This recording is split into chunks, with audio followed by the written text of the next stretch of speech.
What's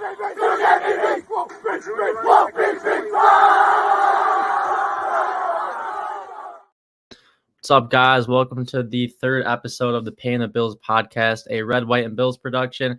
Make sure you guys drop a follow or drop a subscription on the YouTube, and thank you guys for tuning in. We got my boy Sean on the podcast today. Figured, two is better than one. So without further ado, let's get into it. Obviously, we're gonna touch on the Bengals game real quick, but I think today is more of kind of a overview of what we've seen so far throughout the season. So just kind of kicking it off on the offensive side of the ball real quick. Big thing, obviously, Cade. I think he's already, a superstar in this offense.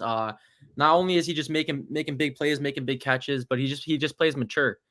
And, he's one of those guys that it's like sometimes as a rookie, especially as a tight end, that's one of those things is like finding an open space. It's hard. Some guys can't really figure out how to do that. Kelsey's really good at it, obviously.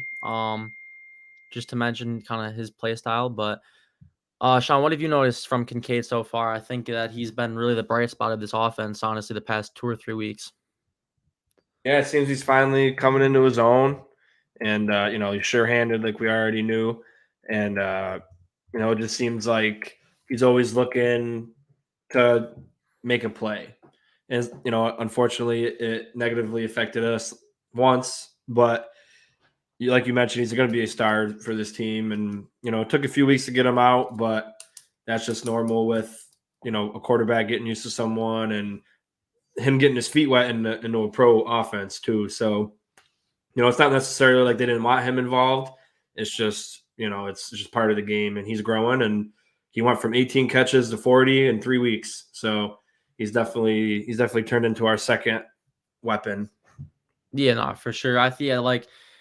And the thing I've been most impressed with, well, real quick before that, we mentioned kind of going from college to the NFL. I feel like, dude, Kincaid scares the shit out of me because, dude, he's taken some of the biggest hits I've seen a tight end take in a while. And that's one of those things, like, he'll learn. He's already got a concussion this year. He already got banged up on the slide tackle. Like, he tried to hurdle a guy for a first down when he already had the first down. So it's on a fumble. So it's like, I think one of those things of the welcome to the NFL moment, he's definitely got to be more careful with his body. But Absolutely. yeah, but nah, man. I mean, he's been great for us. I mean, I saw he had like an 88% catch percentage, which is absolutely unreal. I mean, if you think about it, like, yeah, a quarterback throws a bad ball, he throws it away, but you're in the general area, like, that counts. And Yeah. I mean, he has 45 targets on the year, and 40 of them have been caught. Like, that is ridiculous, especially at the tight end position. Like, that's pretty much unheard of. So we saw it in college at Utah. He had an 18 catch or 17 catch game for like 300 yards and 4 touchdowns. I mean, just kid. Yeah. He's simply different. One of the I already talked about this over the phone, but I was talking to one of Josh Allen's boys back from home. He's known him his whole life. One of his quarterback coaches he works with in the offseason. And Allen was saying before the season even started, like, that he just plays like Kelsey, like he's going to be a superstar for us. And I think we've kind of really started to see that. So I'm super excited for him, and he's definitely going to be a huge part of our offense. And kind of brings us into the wide receiver 2 little shitty area right now with Gabe Davis. Dude, it's frustrating, man. I mean, he's a big physical guy. He runs well. I mean, dude, he showed flashes, man. It's like the Chiefs game.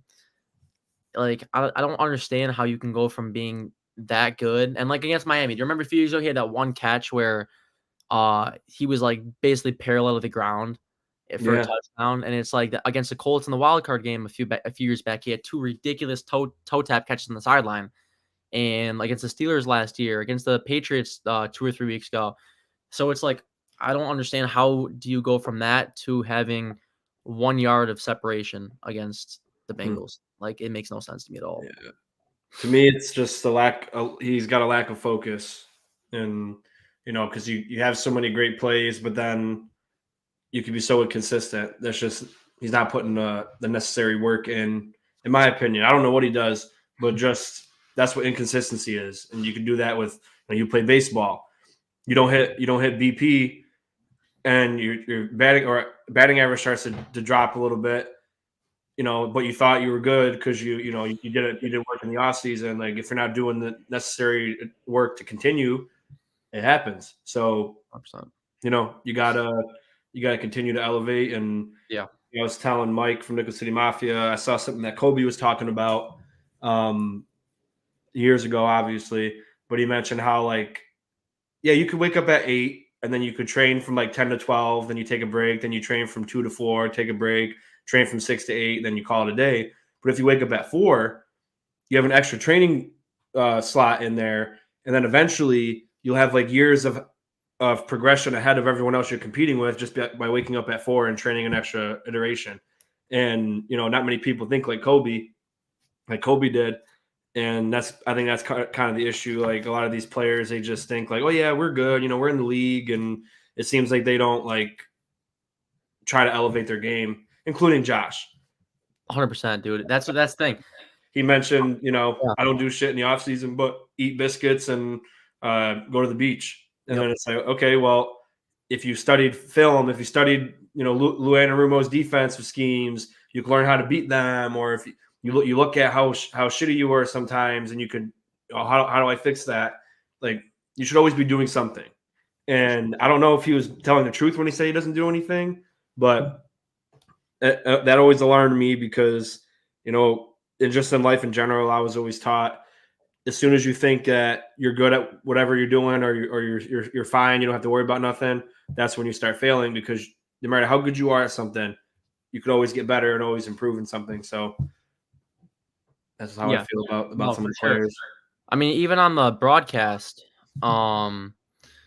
with this question, yeah, in a second. Even on the broadcast, they were talking about Joe Burrow, and Joe goes to sleep at 8 o'clock at night, just like for the extra rest, for the recovery for his body, and getting up early, putting in extra film Yeah, hours. And it's like that's the shit you got to do, man, because it's like I mean, in the off season, I was actually get to that, but dude, I mean, he's golfing multiple times a week, like drinking beer on the course, and it's like, dude, and he's like, yeah, dude, I just crush chicken wings in the off season. It's like, bro, like you have a chance to legitimately be one of the most talented like pure talent quarterbacks to ever play the game in he's like terms of, Shaq. yeah. And it's like, dude, like, yeah. And it's like he talks about winning a Super Bowl, bringing a Super Bowl to Buffalo, how frustrating and heartbreaking the losses are in the playoffs. But it's like, dude, like you're not doing everything you can to win those games, and you're not doing everything you can to put yourself in a position to win those games. So until you actually like show in the off season, because that's where all the preparation happens. You know what I mean? Like, I mean, Josh seems to be one of those guys that just has it. Like he shows up on game days. But imagine if he actually like in the off season took time to really focus on his body and get his recovery. Because I mean, he's been dealing with injuries now for the past 3 years.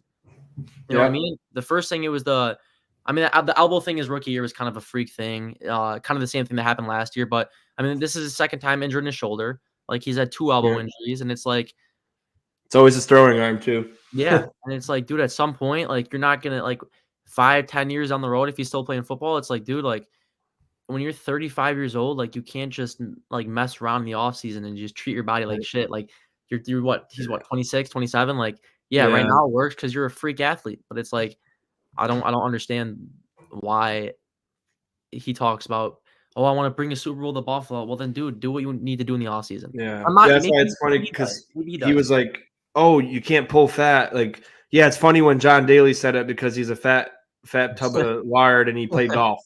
Yeah, But right.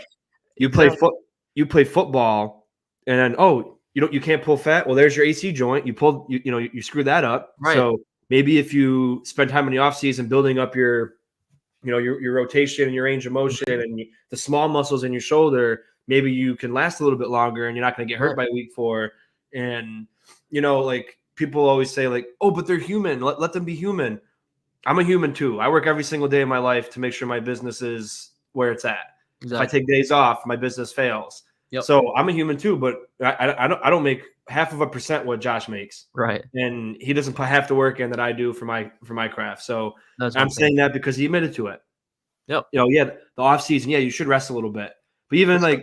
like Kyrie Elam was working in the off season. He took like a Mhm. week off, and he's always working. And then Josh is like, oh, but you play football all year, and then you work out in the off season. Everybody gets hurt. Well, guess what? You got hurt anyway. Yeah. So you have to be training, Yep. whether it's a couple times a week, but if golf's more important to you than winning a super, like, I get it. If you win a Super Bowl or whatever, do whatever you want. Yeah, right. But you Exactly. fail in all the big moments. You're Yep. always getting hurt anyway, and your football IQ is seriously diminished.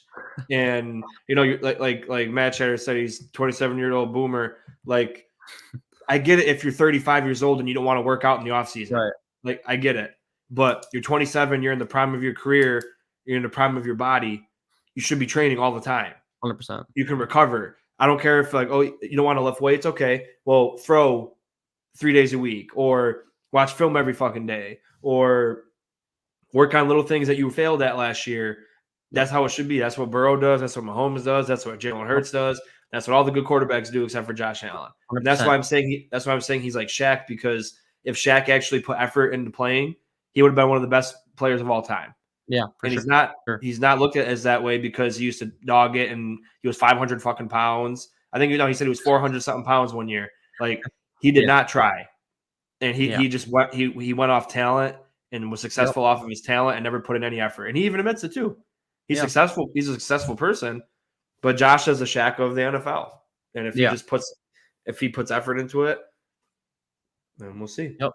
And that kind of brings me back to this comment, dude. Like, I mean, you see all the ridiculous videos of Jalen Hurts squatting 600 pounds and this and that, and it's like all the people in the comments like, "Oh, like as a quarterback, you shouldn't be doing that, this and that as an athlete." But dude, did you see that video of him, where he kind of got knocked off of like his stride and his right leg like got caught in the turf, but like his legs, just this pure strength and like mobility, like he was able to like avoid a major injury because a lot of guys do. I'd say 90% of the league, like that's an ACL, MCL, like something like that. And I mean that just Yep. goes to show, like, I mean, it's at some point like you just gotta take care of your body and just do the right things. And like, yeah, if golfing is more important to you, dude, then you can't say you wanna bring a Super Bowl. I mean, the whole narrative of, "Oh, I've never been so locked in football in my life," dude, well, show it. And here's the thing too, show it on the sidelines, bro. You are making $258 million or whatever the hell it is on your contract, okay? Like, you never have to worry about working again. You are the face of the franchise, okay? You are one of the most talented quarterbacks in the NFL. Um, yeah, exactly. Uh, and it's like I don't understand why. Because here's the thing that I was talking about with one of my buddies earlier, and even you a few nights ago or last night, whatever it was. Like, there's just no energy, there's no urgency. And I mean, dude, Josh Allen, his first start against the Chargers. Do you remember that video that came out? Yeah. Do you think you can? Oh shit, sorry. Do you think you can? That's right. I'll take care of it. Do you think you can squat more than Josh Allen? I genuinely think I probably could, dude. I'm not gonna lie. He probably And doesn't even that's no squat. shade to Josh. I'm just a big squat guy. But uh, the thing is where was I going? Oh yeah, like his first start ever, dude. He was firing up the defense. I mean, we were down like 27-3, and he let us back into that game. The defense was balling, and he, as a rookie in his first start, he was firing up the defense. And it's like, where is that gone? There's no urgency. Whenever things are going bad, he's got his hands on his pads. He's looking down like this, and it's like, bro, like you are the face of the franchise. You're the most important player, maybe in Bill's history, bro. Like literally, he has that talent and ability, and it's like you see Mahomes on the sideline firing up his boys. You see Burrow, like you see Tua, even dude, like all the good Brady, all the good quarterbacks, bro. And it's like at some point, and he's a good leader. We've seen him be a good leader. But why that disappears in big games when shit's going bad? It's like you can't just be a leader when things are going good. Yeah. You know what I'm saying? It's so Yeah. frustrating. And the other thing about Josh is, like, I'm sick of hearing, oh, well, the coaches take his running away, so it makes him make dumb decisions and he's bad. If you can't be coachable, then you're not the guy. Right. Like, eventually you're gonna have to be a pocket passer. You're not gonna be able to run like you are when you're 50 years old or 45 years old or even Yeah. 35 years old. You're not Yep. gonna be able to do this anymore. So if your coaches want you to elevate your game by not running in your mind first and then thinking about throwing, they want you to think about passing first and then run. If you can't allow that to be coached in you, then and you play collegiate sports still. The Mhm. worst player is the uncoachable one. Yeah. So the 100%. fact that he, even in college, the coach said, no, this is a play. You gotta, you gotta dump it off to the fullback, whatever. And then he went off script and did his own thing and threw like an 80-yard touchdown. The coach said, "Oh, Josh, that wasn't the play." And then he goes, "Well, Brett Favre, says touchdowns over anything." So Yeah. it's like you're a kid telling your coach in college who gave you the only opportunity you got, and you wouldn't even be in the NFL if it wasn't for the school, Yep. and you're telling him basically to go screw himself. Yeah. So he never seemed like a coachable person. He's a nice guy. He seems like a nice guy. He's a great athlete. But from that situation and from now, he seems like it's either has to be his way or nothing. He's Yeah. more of a prima donna than Diggs, it seems like, Yeah. because you got to be able to be coachable. Like, he ran the ball 8 times last Sunday, and we still lost. So people always make it seem like running is going to equal wins. No, we did better when he wasn't running. The Commanders game, the Raiders game, the Dolphins game, he hardly ran, and we destroyed these teams. Also, Dawson Knox was there, so maybe Dawson Knox is more important to this team than people want to realize, because since he's been out, we look like shit. Yep. And not that his catching ability, but maybe him blocking and 12 personnel made us less one dimensional, because then people assumed that we were going to run the ball, and we did run the ball pretty decently in 12 personnel. So maybe Dawson Knox is more important than people want to let on. 100%. But it's just, I just feel like, and Josh is snippy with his responses, like, "Oh, I'm just trying to run the plays that are called." Like, you wanted this guy. Dorsey is only here because Allen of had you. his pick, dude. Allen had his pick on who he wanted. And now you're throwing him under the bus. Yeah. And the Gabe Davis play. Oh, what happened with Gabe there? Yeah, well, I assumed he was going to run a go route, and he sat on it. So that's how it goes. Like, you should have said, "No, I was a dumbass, and I thought on 3rd and 6, I'm going to throw the ball 45 yards instead of throwing the ball 8 yards." Like, that was you being a dumbass. Like, Gabe Davis actually made a right decision. 100%. Because it's down in distance, score, like all this stuff you have to put into account, leverage. So if Gabe Davis getting no yards of separation, it doesn't have good leverage to go deep, why would you throw the ball deep when you needed a first down? 100%. Because guess what? You throw the ball in that curl route, and Gabe Davis catches the ball, he could shake a tackle, or it's a first down. You might score on that drive. We punted. So that wasn't Dorsey's fault. That was just Josh making a dumbass decision. So I agree. And he's throwing people under the bus, his receivers, his coach, and he's not saying like it starts with me anymore. He's saying, "Oh, I got to do what the play call is." You're in the meetings with them. It's not just Dorsey calls he's at home. He's like, "Okay, we're gonna do first drive. We're gonna run up tempo. Right. Then we're gonna do this. I'm not gonna tell them no until we start the game." McDermott's in the room with them. Josh is there. The offense is there, and they go over the game plan, just like in high school and middle school and college. Mm-hmm.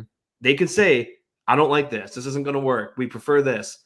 But he doesn't. Nobody does it, because if they did it, then things would be different. So how can McDermott go on the podium and say, "Oh, well, I don't know why we didn't stay in up-tempo"? Yeah, you do know why, because you're part of the reason why we weren't in up-tempo. 100%. So I agree. A lot of blaming thrown around. It's not looking like a good culture locker room at this point. Not at all. And that's the thing McDermott preaches, is like, "Oh, this culture and this and that." And it's like, well, and that's kind of getting back to that. That's what I'm saying. Like, that's where it's confusing, because Josh he makes bad decisions sometimes, and he wants to take just deep shots on 3rd and 6 and in a very meaningful drive. And it's like, well, what are we doing? But it's like also, and it's like, then when we're in up tempo and Josh is calling his own plays, our offense looks really good. So that's where it's confusing.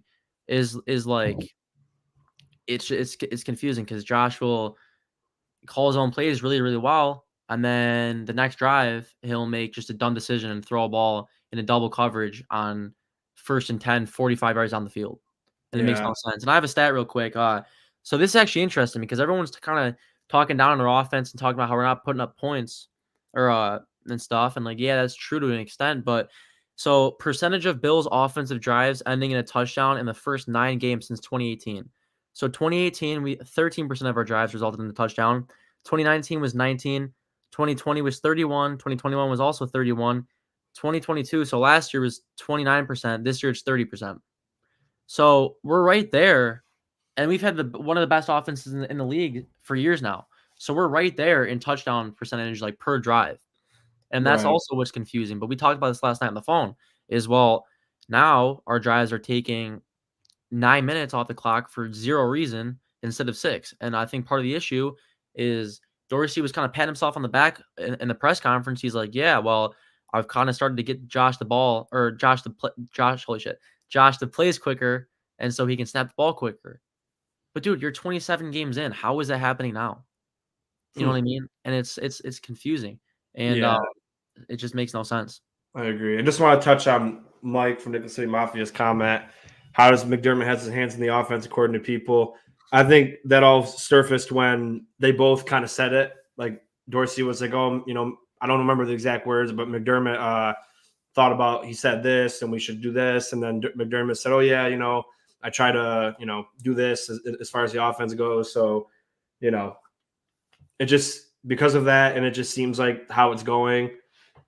People speculate, which I don't know if this is true or not, but because McDermott knows it's his defense, he's concerned that if we go up tempo and score fast, that the defense is going to be in a shitty situation and give up a ton of points.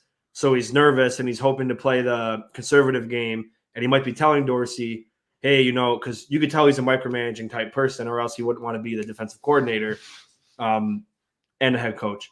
But then all of a sudden you start thinking about it more, like, hey, like we used to have, like last year we averaged 11 to 12 possessions a game. Now we have 8 or 9, and we turn the ball over 2 or 3 of those, and then we screw ourselves, and then we blame Dorsey.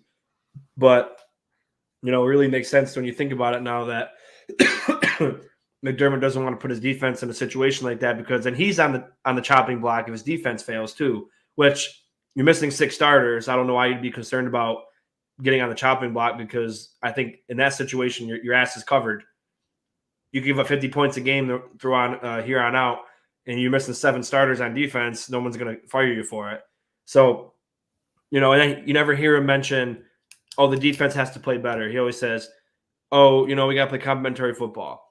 Like the defense, yes, it's playing good, but you're not turning the ball over. You're giving up big plays in the worst times, and you're putting the offense at disadvantage when the offense is struggling. You give up touchdowns. So as much as they only gave up 3 in the second half, you still give up 24, and you gave up the first 2 touchdowns in the first 2 drives of the game. And then on the last drive of the game where we scored a touchdown, you give up a 50-yard pass the first play and let the clock start running, and then you give a big completion up. If you stop that play, it's 2nd and 10, clock stops, and you still got a timeout with a 2-minute warning, and you might win the game. But so I don't, there's too many speculations. We're never really going to know who has his hand in the offense, but as far as game planning goes, head coaches are always overseeing everything. So when they're doing their before the Broncos game, they're doing their meetings throughout the week.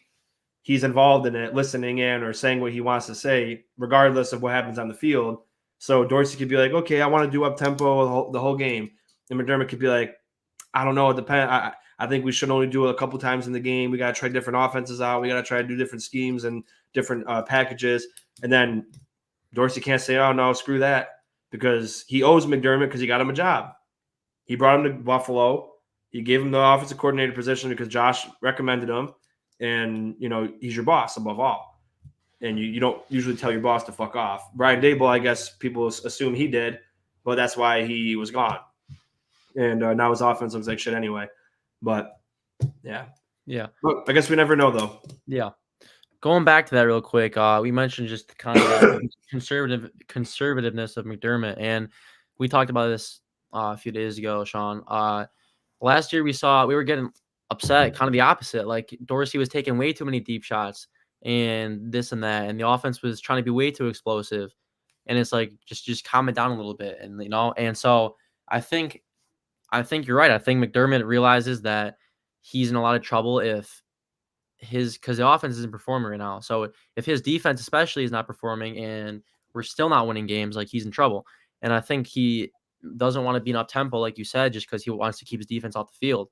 But here's the thing: is like you win games by scoring more points. Putting up 21 points is probably not going to win you a football game, especially when your defense is that banged up. And here's the thing: if your defense is on the field more, it doesn't matter if your offense is scoring 3 or 7 points every drive. You know what I mean? Like Cool. We score in 3 minutes instead of 8. Well, guess what? Our 8-minute drives result in field goals most of the time anyways. And so it's Right. like then late in games when you have to score, then Josh tries to take a big shot and it's like, "Dude, what are you doing?" Like, you know what I mean? It's like then Allen kind of freaks out and he tries to take way too many deep shots and he tries to stretch the ball down the field for no reason. And it's like it makes no sense. And I think also with the timeouts, just kind of shit on McDermott right now, but with the timeouts, dude, like you cannot waste a timeout early in the third quarter when you're losing because you have to know that that game is going to come down to probably the final play. You know, like you could see it the whole game. Like whoever probably has the ball last is going to win. Like especially when our offense started clicking. So wasting a timeout on a drive that resulted in a 3 and out regardless, it makes no sense. That challenge call clearly didn't change the game because we still scored or was that the Kincaid fumble drive? He fumbled. It was 21-10. Alright, so we either scored on that drive or it was the Kincaid fumble drive. So we moved the ball down the field regardless. Like, you are just shoving it down their throat, and it's like, that's 2 timeouts wasted, and as a head coach, you can't do that. And, one of my funny enough, one of my head coaches this summer, on the summer team I played on for baseball, one of his buddies is actually he's an NFL ref, and he said something about how the Bills will never win a Super Bowl if Sean McDermott's their coach. And I was like, "Oh, why? What did he say?" And he was like, "The game just moves slow on the Bills sideline. McDermott doesn't know how to manage a game, and this and that." And it's like, well, shit. Mhm. That's the thing we've seen, dude. The 13 seconds was completely on Sean McDermott. Your Josh Allen was cooking that game. Your offense was cooking. And in 13 seconds, you want to drop back and play soft zone. And because here's the thing, you give him space to run, you give him space to catch passes. Why would you do that with 13 seconds left? You should play. I'm not even saying play press, but you can't give them just open field to run when they have 3 timeouts. And that's what we saw. And when Travis Kelce rips up a 35-yard gain, it's like, dude, they got one of the best kickers in the league who can kick it from a mile away. Like, you are just begging to lose that game. And that's the thing we see with McDermott Yeah. just time and time again. Like, just can't win those big games. And it's not because we don't get the players, the roster, because we do. It's just, it comes down to coaching at the end of the day. And they want to blame it all on, oh, it's just execution, it's this and that. But it's not execution at the end of the day. Like, obviously, exactly. Obviously, if you don't execute, you're not going to win football games. But you also have to be well coached in a way where you put your team in a spot to win those football games. And McDermott does not do that in the least. So, Right. So, quick. I'll just say this quick, and then we can move on. So, say he is micromanaging. mhm, I'll use a little example of when I first started playing football. It was called modified 7th, 8th, and 9th grade. I was a center, but I was learning to kick too. And my coach, he didn't actually do it, but he said, because I would pick my head up sometimes and I'd miss. He said, mhm, if you keep picking your head up, I'm going to tie a rope to your neck and attach the other section to your balls. And every time you look up, it's going to yank on your nuts and it's going to hurt. That's kind of how micromanaging is. So mhm, picture Dorsey has his nuts tied and he wants to do his own thing, and that's looking up. It's going to yank on him, and McDermott's going to be like, he's the rope yep, basically, and it really hog ties you because you don't want to upset your boss. And then you can see the players are responding and they're not sticking up for Dorsey. They're saying we got to do up tempo, we got to do this. So it's we're never going to know that. We still don't know about the Dable situation. We just know they don't like each other because even after they separated, no one ever asked Dable like, oh, what happened in Buffalo, or like what was this, and like they're never going to talk about it. It's just like a code, I guess, even though they hate each other.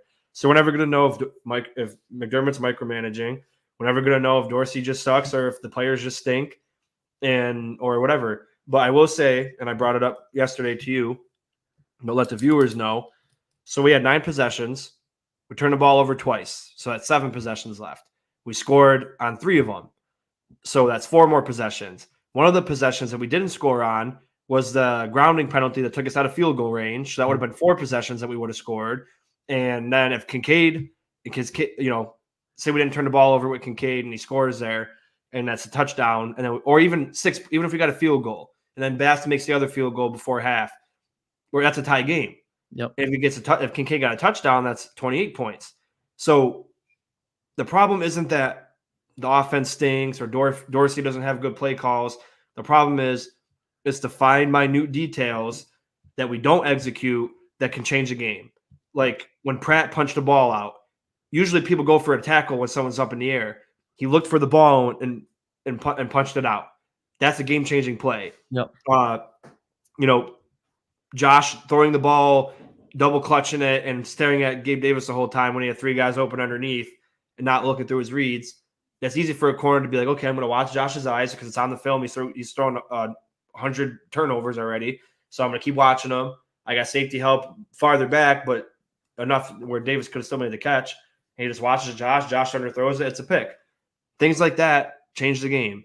So if Kincaid doesn't fumble, if Josh doesn't throw the pick, if we're not getting called for grounding, which isn't Josh's fault because it wasn't grounding, and you get a field goal there, it's a totally different ball game. We probably even win. 100%. So, and look, the Jets game, the people think the game plan wasn't that good. The game plan was sound because you beat the Jets by playing dumb football. And by dumb football, I mean 2-yard passes, run the ball a little bit. You have to have 10 to 15 play drives and don't turn the ball over. That's how you win. Because you saw it with the Chargers. Herbert had 50% completion. Granted, a lot of people dropped the ball, but he had 120 passing yards. They didn't even get 200 total yards in the game. And they scored 20 points offensively, and they had a punt return touchdown. They didn't turn the ball over once, and the Jets lost 27-6. The only time they win is if they turn the ball over 3 to 4 times, and they win by one score. That's the only way the Jets can win football games. Yep. And Josh took it upon himself. No one else's fault. It wasn't the O-line's fault. It wasn't Dorsey's fault. It wasn't McDermott's fault. Josh threw 3 picks, throwing the ball 50 yards down the field. And then in the Patriots game, you blame the defense on that, but we started off slow regardless. Josh, we score a touchdown, we take the lead. Then it's the defense, just don't give up a touchdown. Field goal, whatever, but just don't give up a touchdown. The worst offense in the league, less than 2 minutes, scores a 75-yard touchdown. It's those little things that we're failing at that could have been the difference between 8-1 team and a 5-4 team. And that's what we've been doing. So, yeah, no, for sure. And yeah, no, I completely agree with that. One of the things that I wanted to just kind of touch on real quick too that I have in my notes was just our inability to run the football and how that's just screwing us over.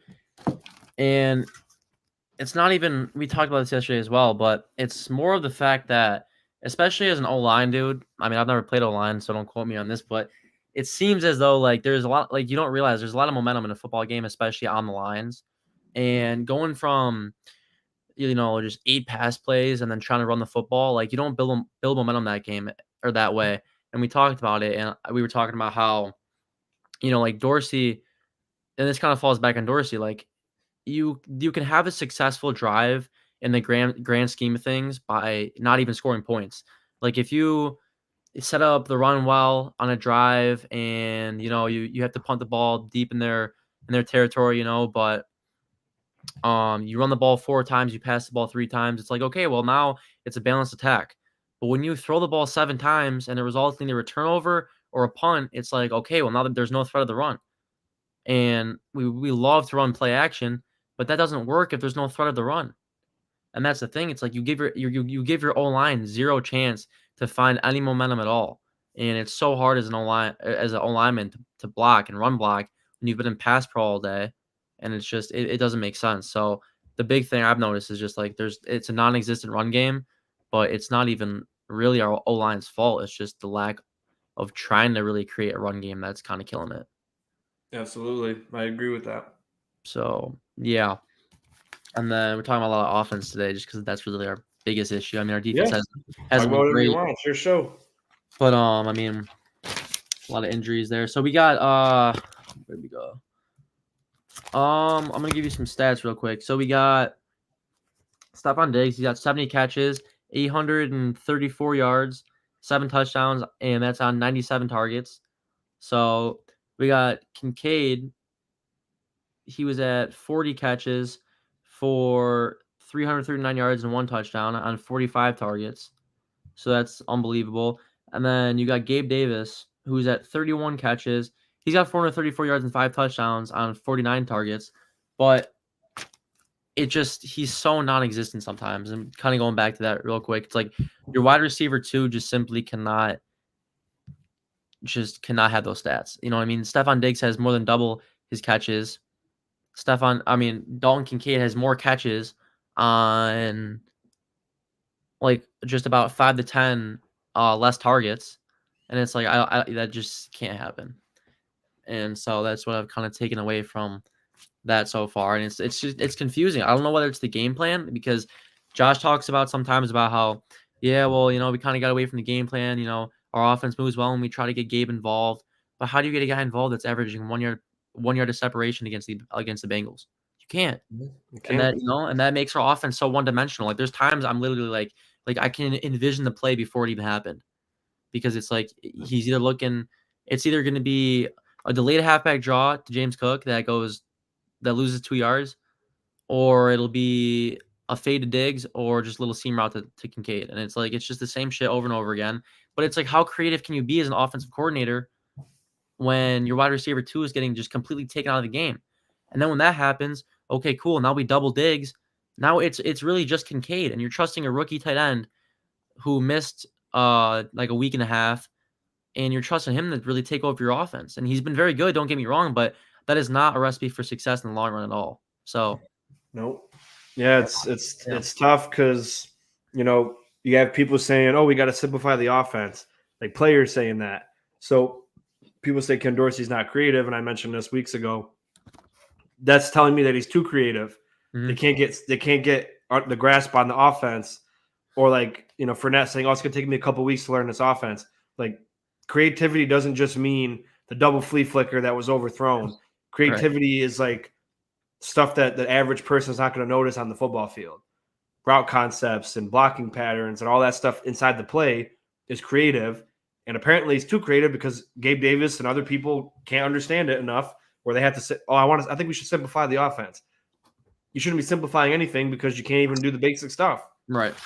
So people want them to be super uber duper creative, but how can they when your starting players say that it's too complicated? Right. So Dorsey's also hogtied with that because you got a micromanaging head coach, you got a team that can't execute, you got a quarterback who has an IQ of a rock, and then you expect everyone to just fire on all cylinders. That's Right. why up tempo works for Josh because he doesn't have to think.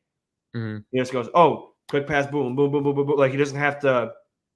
That's why you see some games where he does worse with better blocking. If he has more than 2.5 seconds, which he gets often, like that Patriots game, he was 10 for 24 when he had more than 2.5 seconds to blocked for him. That's horrible. And then he was 17 for 17 when he had 2.5 seconds or less. So that tells me that when he holds the ball too long, he's bad at going through progressions and he's thinking too much and he hesitates and he's scared. That's not good. So that's why he has to do quick and run up tempo because he doesn't have to process anything. He can just go. And that's not good because you paid $258 million for this guy. And he never showed this kind of thing before. He always, like, up until this year, I always saw him going through progressions. I always saw him being comfortable in the pocket. He was more comfortable in the pocket when we had a bottom 5 offensive line last year. Yeah. Now you got a top 10 pass blocking O line, and you're like, damn, I don't know. I'm just going to stand here for 10 seconds and don't know what I'm doing. Like, people blame the O line, and I do like PFF, but I always say PFF is a tool to use. You watch the film and you look at the grade. So if they grade Dawkins as a 50, you watch the game on the L22 and you watch Dawkins and you say, oh, I only saw Dawkins get beat once. Why did they grade him a 50? Because when you watch I didn't watch the film yet, but when I watched the game, Dawkins kept Hendrickson quiet the entire night. The only time Hendrickson did anything was when Josh was in the pocket for 7 seconds, and then Dawkins pushed him all the way like 10 yards behind Josh. And then he's tired because you're blocking for 7 seconds. And then Josh stands there like this and then decides to run at the last second. And then Trey comes from behind and tackles him for a 1 yard gain. That wasn't because of Dawkins. It was because Josh. You Yeah. should have ran the ball 5 seconds earlier than you did because that's Right. what he used to do. And I don't want to, we mentioned this before. I don't want to hear, oh, the coaches are telling him not to run. Nobody's telling him not to run when the play breaks down. Right. Every time up until now, you would see Josh sit in the pocket. Oh, there's 3 seconds, something's open. I'm going off. Now he holds the ball for 5 to 6 seconds, which puts your offensive line at a disadvantage because you can't block someone for that long. It's very difficult. And then you might get called for holding, you might get hurt or anything like that. And he just, I don't Yep. know. It just doesn't make sense to me how you could play worse with a better O line and better pass blocking. Yeah.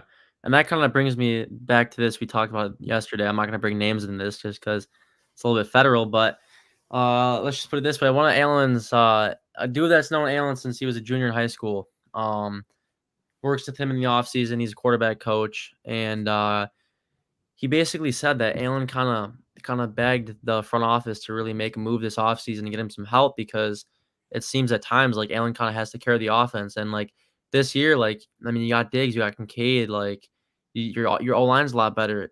Cook's a good pass catching blocker. I mean, blocker receiver out of the backfield. Like you got guys. Shakir's making plays. Like Davis is good at times, and it's like so he really doesn't have to do it all by himself, but he still thinks he does, and that's where you see like that's where you see he'll make mistakes is when he tries to force a throw, and it's like but then he'll make a really nice throw, like that touchdown to, who was it? It was a really nice throw that was against I think it was the Bucks, where he just fired it in there for a Well, it touchdown. was Gabe or Kincaid because those are the only touchdowns. Yeah. And, it's like, Passes, dude, like, touchdown he should not passes. have made that throw, but it was just a ridiculous throw. Like, horrible decision, but he has the arm talent to do that. And it's like then it's like, "Oh," and then everyone's like, "Wow, like, that's an amazing throw," and then it gets stuck in his head, and he's like, "Alright, well, I should do this." And then he throws a terrible interception, and it's like, he just tries to do too much at times, and it's like, then when we need him to do too much, and we need him to go make a play, like, late in games, it seems like sometimes he kinda shies away. And, like, it seems like on the sideline, like, he ducks his head, and he doesn't wanna be there when things are going bad, and it's just Right. like that brings it back to somebody made a comment about it. Um, yeah, right here. McDermott got them guys soft, and that's one of those things, dude, like, McDermott's side yeah, cool, like, he claps on the sideline all the time, like, when things are going bad and this and that, but it's like, dude, he's not a competitor. He's never been a competitor, and, kinda what do you disagree with? Type in the chat. But it's like, like, he's so just like, not fiery, and that's the thing that just leaks into the Bills, man, like, you see guys on the sideline just it looks like they don't wanna be there, and I was talking to one of my boys about this at the gym earlier. The Bengals mindset is like, "I don't care if you just won 80 games in a row and this is your 30th Super Bowl, you gotta come and play us. Like, you still gotta fucking play us." And it's like, okay, so they got that, like, F you mindset, like, "You gotta line up against me. I don't care if you were a 15-time Pro Bowler, you've won 12 Super Bowls, you still have to come and play us." And that's the thing. It's like you just don't see that. Like it's like we see a team like the Bengals or the Chiefs, and it's like we shy away when they're trying to come out and just punch us in the mouth. And it's like we get punched in the mouth and don't do shit about it. And that's the frustrating part. Like you can put me at any position on the field and I will get my ass beat every single rep, 100 times out of 100. But I promise you that I'm not going to be content with that. Like I'm going to give everything I have every single rep. And guys just for some reason doesn't seem like they want to do that. Right. And before we go on to the next topic, just going back to that Gabe play where Josh threw the pick. Mhm. Dorsey really tries to protect Josh as far as making dumb decisions. If you saw the play, there was 3 underneath routes, and Gabe was a play that was designed him. He was the first read, but Josh looked at him the whole time, and then he stuttered. He's double clutched it and then threw it when he didn't look off and looked at the other options that Dorsey put there to protect him. There was a hot route, which is Cook, who was nobody near him. Then you had Diggs running out, and then I forgot the other one, but the person was open, and he looks at him the whole time and just throws it. Like people want all this creativity, but Josh can't even do as simple things where hot route's there for a reason. If nothing's open, you go to the hot route. If Gabe Davis is the first read, it doesn't mean just look at Gabe Davis and then throw it to him anyway. That's what Tua does. Tua's a spot thrower, so he throws off the timing, which is fine because that's what works for him. He doesn't read defenses, he doesn't read coverages, he just throws the ball where it's supposed to be. And if the guy's there, it's there. If he's not, it's incomplete or a pick. And that's how they run their offense. And Josh isn't that type of player. So people want other people involved. Gabe Davis was the play call, the first read, and then it was supposed to be Gabe Davis. Oh, I don't like that. Then you got Diggs, right? Diggs was the next read, and he just looked at Gabe Davis the whole time. Yeah. While you double pumped, you could have pumped, looked at Diggs, and then if Diggs wasn't open, maybe look back at Davis or just throw it to Diggs if he was open. That's the whole point of this offense. And the problem is he can't even execute that. He just wants to make the big play. and then people want all this creativity, like visible creativity to them. And if you look at the plays, there's always something set up where Josh can go to as an outlet, and he just doesn't. Yeah. Yeah, and we talked about this. Do you want to answer that real quick before we get into Oh yeah, he's going back to my weekly pick segment where I said I think the Bengals are done. Well, in my defense, I didn't know the Niners were going to start playing like shit, lost 3 in a row, and I didn't think we were going to lose to them. So if that happened how I thought it would, they would be 3-5 and they'd be done. But you get this one. I'll hand it to you. Most fans outside of Buffalo do not think much of Allen this year. He's earned this rep. Yeah, and it's weird because I don't know how still, but he still leads in total touchdowns. He still leads in QBR, and he still leads in completion percentage. But he's not looking good doing it, which is really weird. I don't understand. Not many slants or players running over the middle. That was most yak in a while. Diggs run. Yeah.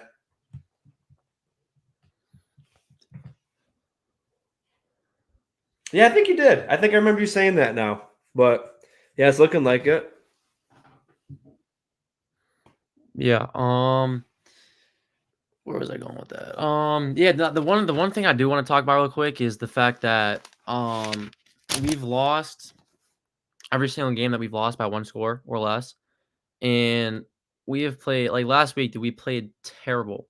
Our defense did not look good. I mean, in the second half, it looked good, like the bend don't break defense, but our offenses look bad for weeks, and it's like we play just shitty as hell, and we still find ways to almost win games. Like, so that's encouraging, And it's like when we start clicking on all cylinders, if we do, and like because when we play like and everything's clicking, like I don't see a team that can beat us. Like I really do think like when our offense is firing on all cylinders and everything seems to click, and the defense, the big thing is we have not turned the ball over or forced to turn over on defense in 4 games.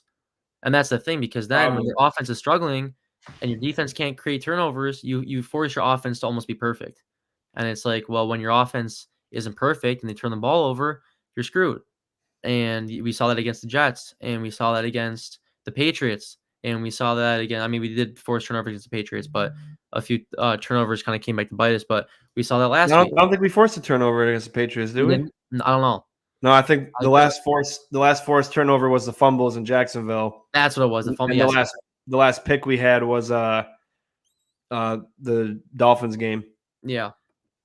Yeah, and that's the thing. It's like our defense plays really well in the second half, and we can't put up points, and that's the thing that's frustrating. Is like, but then again, it's like our offense, looking at it, did not do that bad. Like, yeah, we started off slow and we had those few kind of like lulls in the middle of the game, but it's like, I mean, we had a chance to score, like Sean mentioned, and we got taken out of field goal range by the intentional grounding call. Then we had a chance to score again, and Kincaid fumbled. So it's like we were right in that game, and our offense was doing well, really well at times. But it's like, here's another thing we're going to talk about is I don't know why Dorsey gets away from things that work. And that's where I think like McDermott kind of steps in and he's like, dude, like you can't run up tempo because I don't want my defense in the field for that long, because they're so obsessed with, oh yeah, like time of possession this and time of possession that.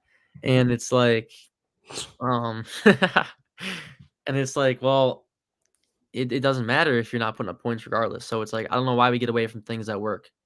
It just doesn't make sense to me. Yeah, I mean, as So, far as coaching goes, I mean, I think they just like to always try to be different. Like, because like yeah, if something works, I think people get afraid that they're gonna key in on it and then it's gonna not work. So I think they always try to like be one step ahead. yeah, I don't know if that's what they do, but they do have they have their game plans. So this is all yeah, they don't normally go off of randomness during the game because they usually plan it out. But yeah. And that I'm so down for long offensive drives, ends with points, and keeping our defense away from the field because every game our defense gas out at the end of the game.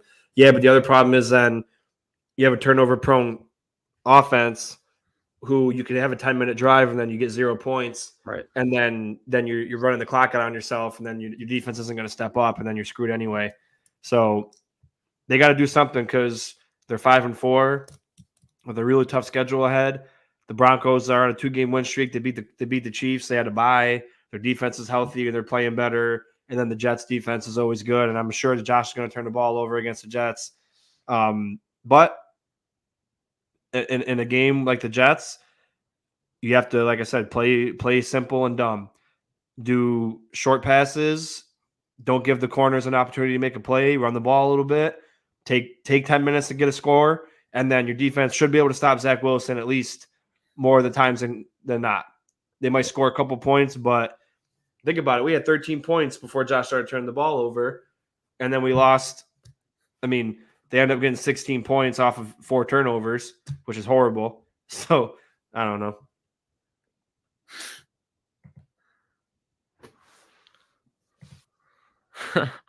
Is Colin one of your Instagram boys? Yeah, he's one of my baseball friends. Yeah, That's funny. yeah. You might But be. yeah, dude, it's frustrating, confusing. Like there's no, of course I saw that. There's no urgency. There's no nothing, man. It's like it's to the point where it's like Allen in his press conference, it's like, dude, I have no fucking clue. It was the game plan.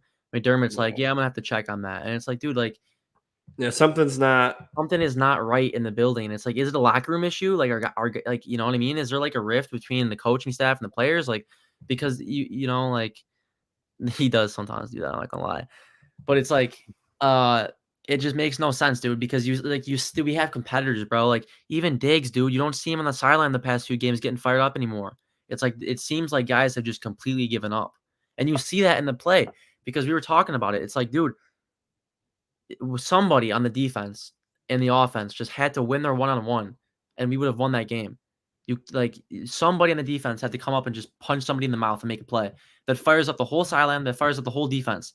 Somebody on the offense just had to win their one-on-one, and it's like we don't do that. There's no urgency, there's no fire, and it seems like guys are just at this point like giving up. And it's like, dude, we're going on to what, week 10? Like, what about that Eagles team that went 9-7 won the Super Bowl? You know what I mean? Like, it's not unheard of that. Like, and by the way, Daquan Jones says he plans on returning again. So you get a key piece on defense there.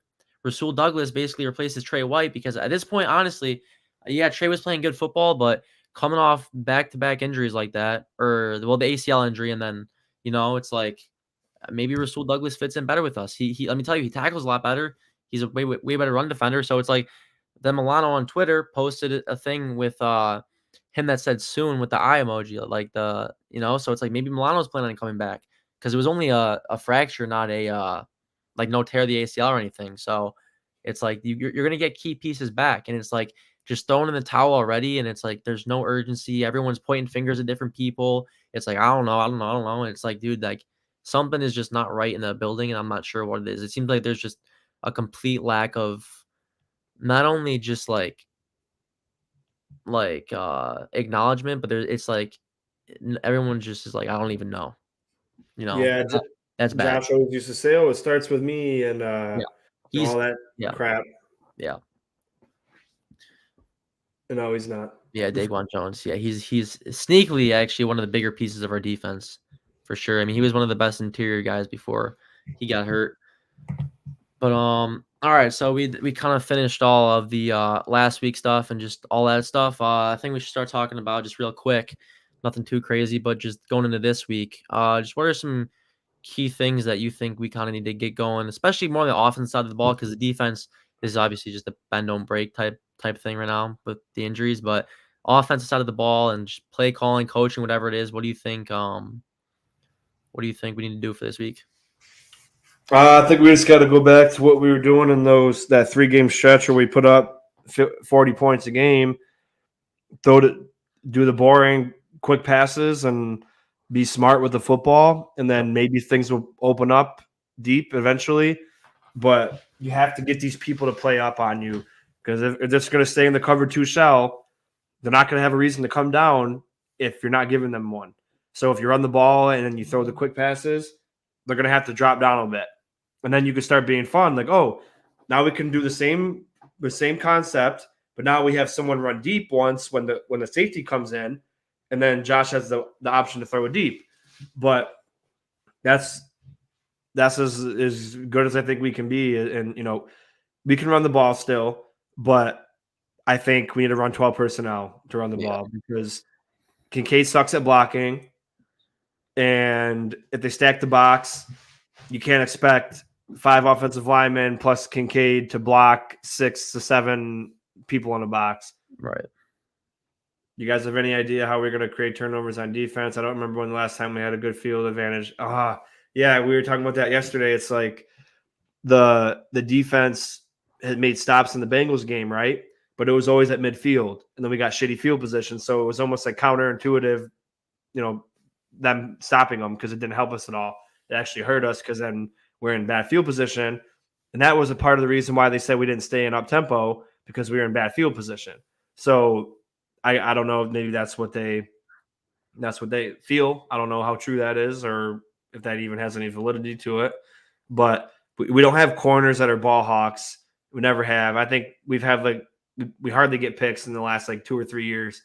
And Milano and Bernard were getting a bunch of picks, and we were being aggressive and forcing fumbles. But Milano not being there doesn't make anyone afraid on the defense anymore. Like nobody's worried about where Milano is because Milano could blitz, he could cover, he could tackle, he could intercept the ball, and now it's just people aren't afraid of this defense. So, and we play too soft. Like now we have to get lucky to get a pick. We have to get a pick off a tip pass or whatever. Like we can't just play like Rasul. He was playing sticky coverage, and they were catching the ball, and then they would get hit immediately. Anyone else, they would catch the ball, and then they have to run after him and try to tackle him. He was the only corner that. I mean, Dane had a couple good plays, but he also got beat a couple times. And one of them was like to end the game, basically, when Chase caught that deep ball. But yeah, it's tough. It's hard to force turnovers unless you get a lot of pressure. And Vaughn's been non-existent. Greg Rousseau's non-existent. And Oliver had a bad game, and I'll have to watch the 22 because apparently he got graded really good in PFF, but stat-wise he wasn't there. And I'm always a big preacher on as far as D tackles go. They're not always meant to get a bunch of stats. They're meant to plug gaps and let the linebackers eat. So I'll have to watch it to really evaluate it, but he didn't do much on the stat sheet. And then Floyd hasn't done anything in like 3 weeks. And Epinesa was quiet. So with no pressure, you can't really force turnovers. So getting pressure is a big start. Yeah, I agree. And that's one of those things that I just don't understand is like McDermott is just so in love with over the past few years the bend don't break defense and this and that and being conservative. And that's the thing. It's like at some point, if you don't want your defense to be on the field, you have to be aggressive. Like take the ball away. Because then you put it like we talked about earlier, you put so much pressure on your offense. And it's like, well, McDermott, like you don't want your defense on the field, but your soft zone coverage is the reason why teams have 14 what seems like a whole quarter like drive against us. And it's like it's very easy for a team, especially the Bengals, which is why, by the way, when we switched to more man concept in the second half, like you talked about with Rasul, what Yep. happened? We held them to what, 3 points? We put a lot of man. Yeah. And that's the thing. It's like, holy shit. Well, maybe after getting killed in the playoffs last year by them, and our defense looked like it couldn't stop a common cold, maybe we should start off in man.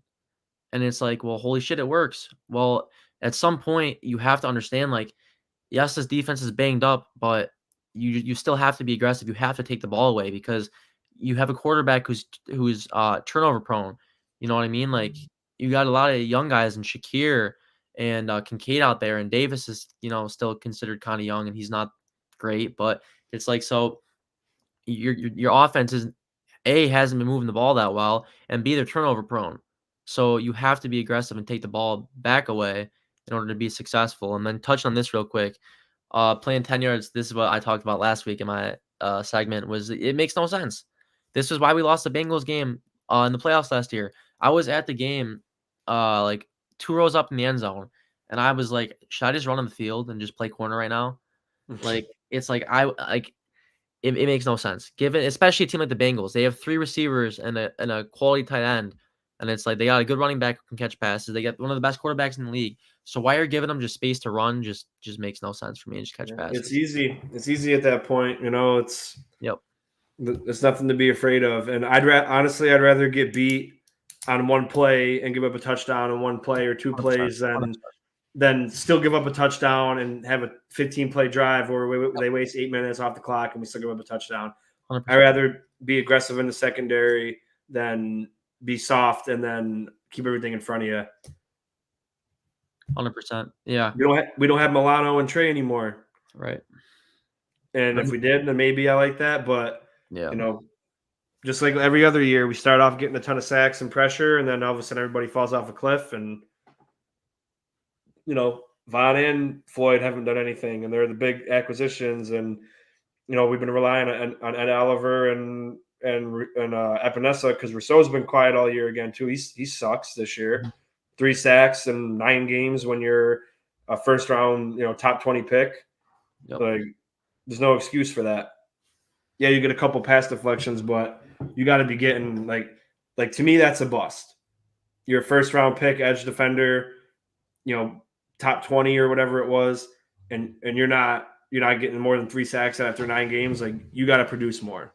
For sure. You don't get much tackles. You don't get much tackles for loss. Like, you got to do something. Yep. I agree.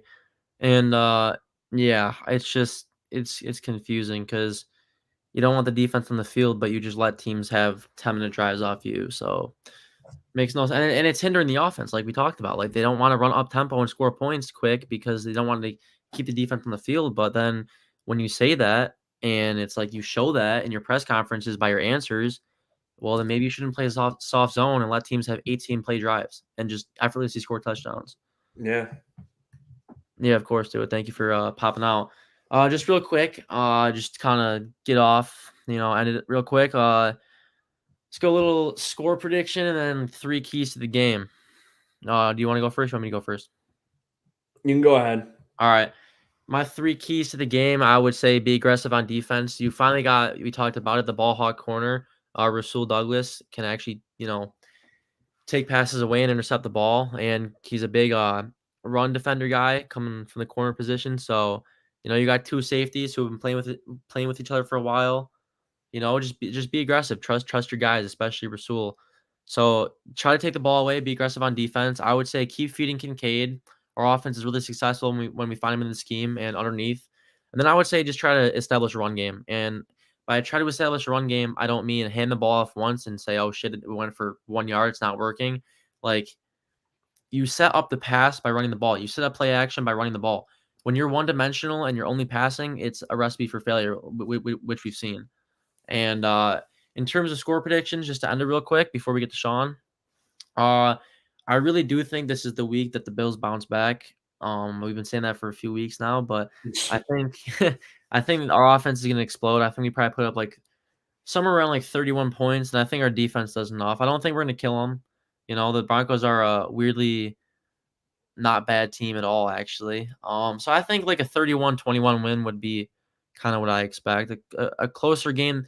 It'll feel kind of like the Bucks game. Like it should feel like we beat them pretty good, but it's a 10-point, almost 1-score game. So I think 31-21, and yeah, that's all I got. Yeah, great points. Like I said, going back to just being smart with the football on offense, and I'd like to have quicker drives, but if we have to dink and dunk just to make sure we don't turn the ball over and we score touchdowns and we win 21 to 10 or whatever, or 21 to 20, that has to be done. That's just what we have to do in the meantime until we get back on track. But and you can still be up tempo and do short passes, but up tempo isn't walking to the line after a completion, standing on the line of scrimmage, calling out plays for 25 seconds. That's not up tempo. Up tempo is okay. Got a completion, run to the line of scrimmage, and you already know what you're going to do. And I think that's part of the problem is like true up tempo is like you have a couple plays lined up. So it's like, okay, we're going to go up tempo. We're going to run section 1. That's probably not what they call it, but like say section 1 has like 10 plays and you're going to start with 1 play and everybody knows the sequence of plays that they're going to go so they can get up to the line of scrimmage and go. That's true no huddle up tempo offense.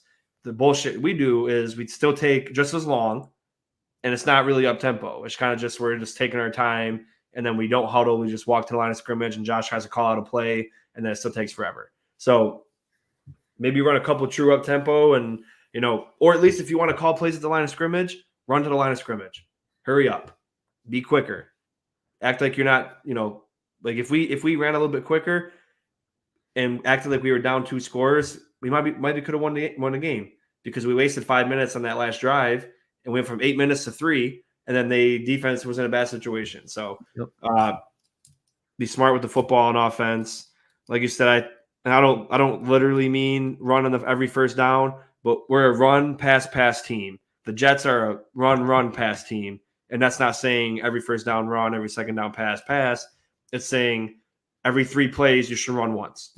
Yeah, for sure. Whether it's the last play, the middle play, or the first play, and try to get to 12 personnel, get Morris out there, maybe Gilliam instead of Kincaid. And yeah, it might give it away that we're going to run the football, but then you could still run play action out of that. And then people might bite like, oh yeah, they haven't ran the ball well, but you got the 2 tight ends that are run blockers in, and then you can run a play action. The linebackers are going to bite naturally. And like I always mention, I play linebacker too. The first step is always supposed to be forward no matter what. But in the NFL, they cheat. And like that's what the Bengals linebackers were doing. They were like, oh, well, I know they're not going to run the ball, so I'm just going to never step forward. And, that's what happened. So, and then, like you said, defense, be aggressive and actually wrap up and tackle well, have good angles, and, just stay out of your own way. And I don't know. I don't feel good about any game right now because they haven't given us a reason to feel good. I can't pick against them, as much as I want to. I think the Broncos cover. I think they cover the 8-point spread, but we should win this game. And if they want to, like I said this, I've been saying this for weeks. The playoffs have already started. Every game should matter just as much as the last one. Act like it's a Super Bowl. They won the Bucs game when I said that, and then they went and shut down their legs. So if they don't want to miss the playoffs, I know they said there's 8 games left. There's a lot of football. You lose a game or 2 here and there that you're not supposed to lose, you're fucked. So they have to play like this is it. So I don't know. I think it's going to be like 24-17. Yeah. A close game that shouldn't be a close game, but we'll find a way to make it close. Yeah. So yeah, that's really all I got. Sean, you got anything else you want to talk about quick? Or are you good? Yeah, well, I just want to say thank you for having me on your show. I'm glad you're part of our team. Sir. And anytime you need me to jump on, I love that. But Yes, you're always, I'm always listening. You do a great job. Appreciate And everyone, subscribe to the channel for us and like the video for him. His videos have been killing it. So keep liking the video, getting the videos out, and sharing them. I'm happy to have him on our team. And now that he's here, it's not me above him or anything. It's a team effort. It's equal parts. We're always trying to succeed and be better. So we're always appreciating you guys being here, and keep an eye out for Tyler every Wednesday. And I got the weekly picks coming up in a couple minutes. So if you want more football stuff, come over to that. But appreciate you having me on, buddy. Yes, sir. Thank you so much. All right, guys, I'll do it. Thank you, guys. Go Bills. Go Bills. See you guys later.